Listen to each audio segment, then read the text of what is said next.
दोस्तों, रिटायरमेंट से पहले जो भारत के मुख्य न्यायाधीश हैं सीजेआई डीवाई चंद्रचूड़, उनका हर एक बयान सोशल मीडिया पर चर्चा का विषय बना हुआ है। अब सीजेआई चंद्रचूड़ ने भूटान में भूटान डिस्टिंग्विश्ड स्पीकर्स फोरम को संबोधित किया और इस दौरान चंद्रचूड़ ने न्यायपालिका की विश्वसनीयता और अदालत में संस्थागत विश्वास के विषय पर भी अपनी बात रखी। उन्होंने कहा कि अदालत को सार्वजनिक विश्वास की आवश्यकता होती है, जो कि एक संपन्न संवैधानिक व्यवस्था के लिए जरूरी है। डीवाई चंद्रचूड़ ने कहा कि न्यायाधीशों को लोक लुभावन निर्णय लेने से बचना चाहिए कि लोक के हित में ये चीजें होगा।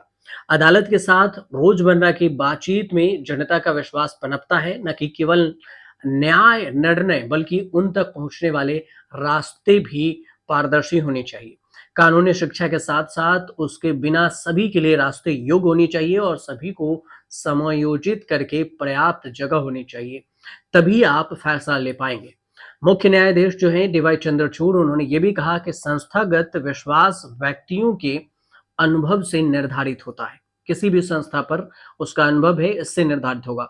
कानून और अदालत की भाषा, वादी और अदालत के बीच की दूरी और अदालत प्रक्रिया से परिचित होना लोगों तक अदालतों की पहुंच के लिए महत्वपूर्ण है। भाषाई मतभेद और जटिल प्रक्रिया अक्सर लोगों को अलग प्रभाव डालती है और सार्वजनिक विश्वास को खत्म कर देती है।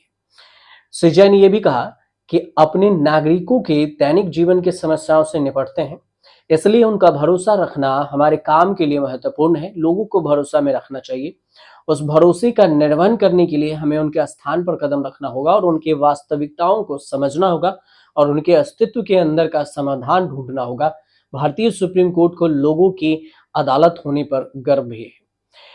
चीफ जस्टिस ऑफ इंडिया ने अदालत में पारदर्शिता के महत्व पर जोर दिया और भारत में जनहित याचिकाओं की अवधारणा को उल्लेख किया।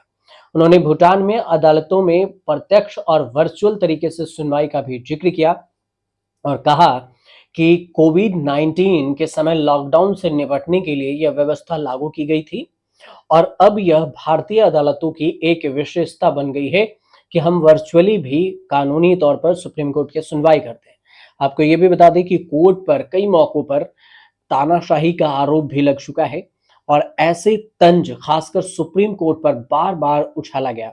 चाहे जब भी वह यूपीए सरकार की 2G स्पेक्ट्रम हो, कोयला ब्लॉकों के अनियमित आवंटन को रद्द किया गया हो, बीजेपी को एनडीए सरकार की अधिनियमितता एनजेसी की बात हो, जुडिशियल अपॉइंटमेंट की बात हो, इन सबको खारिज करना हो, सब पर उठा सवाल। सीजीआई की बात करें तो 10 नवंबर को वो रिटायर हो रहे हैं और अपना पद छोड़ने से पहले एक बड़ा काम, बहुत सारा काम पेंडिंग भी है। 8 नवंबर को लास्ट वर्किंग डे है उनका सीजीआई का। उनके पास 15 दिन का वर्किंग डे बाकी है और इस दौरान संविधान पीठ के फैसले को आदेश देने के लिए अपना आदेश सुरक्षित रखते हैं वो।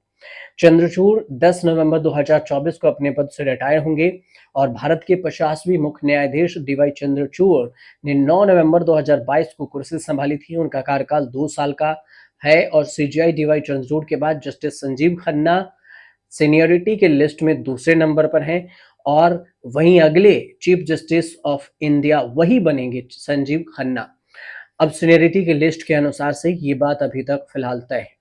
फिलहाल जो सीजीआई को लेकर जो जानकारी थी, वो जानकारी हमने आप तक पहुंचाई है। आपको सरल भाषा में आसान तरीके से ये जानकारी पहुंची।